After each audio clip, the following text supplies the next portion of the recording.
At ako naman si Miggy Samonte from Aquinas School San Juan, Cluster A.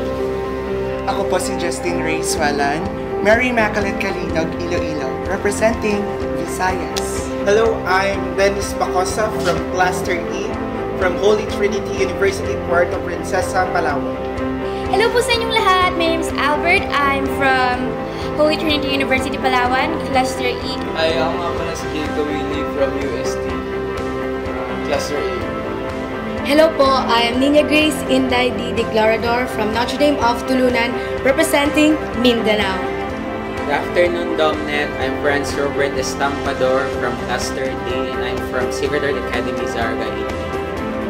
I am Samantha Marceliana from Colegio de San Juan de Letran, Manila, Luzon.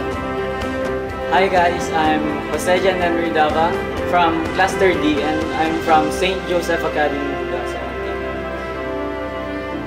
I'm Francine Corpus. I'm Bena Santos from UST Cluster A.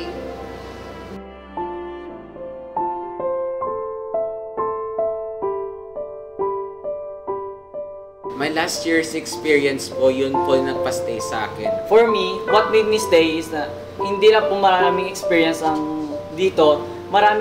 Napakasaya din po dito at maraming new friends kang makikita. Siguro nagpa-stay sa akin sa Domnet yung company ng bawat isa kasi sobrang warm. Tapos parang kahit saglit lang yung span ng camp, sobrang close na namin.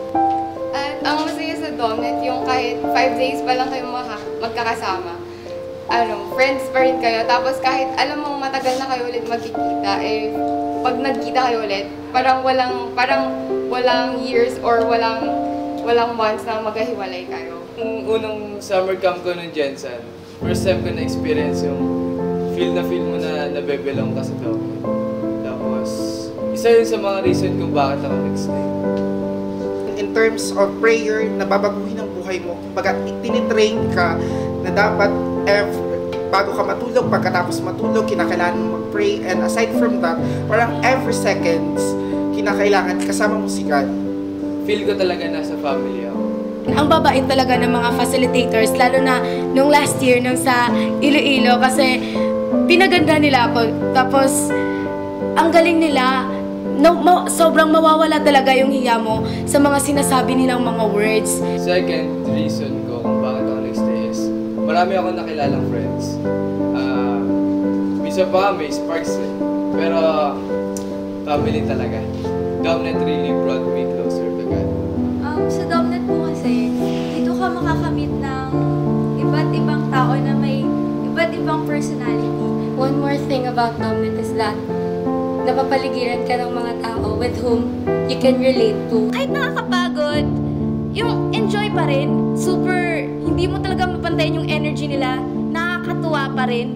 Tapos yung mga activities. Yung happiness na hindi mo mabibili kung saan man. Yung tipong pagising mo sa umaga, nakangiti ka agad. Yung malalaman mo dito sa Domnet, parang iba siya. As in, ibang-iba sa lahat ng mga programs, mga activities. Basta iba.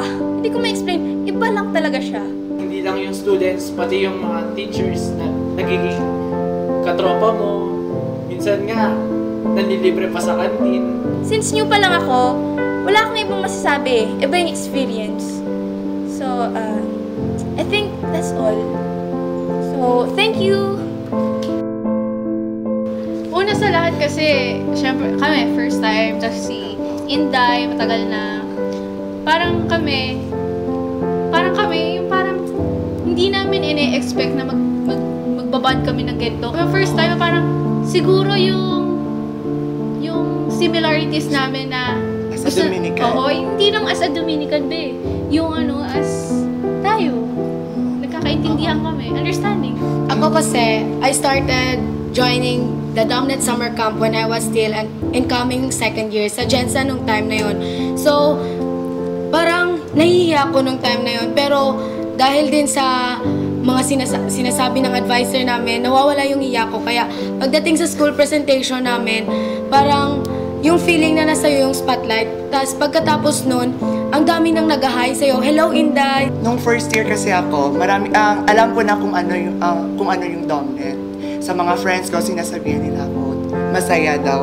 Sabi ko, magiging friendly na lang ako sa kanila. Tapos, gagawin ko yung lahat, makagain lang ng friends. Kasi, para pag uwi ko din sa amin, may share din ako sa parents ko at sa mga classmates ko.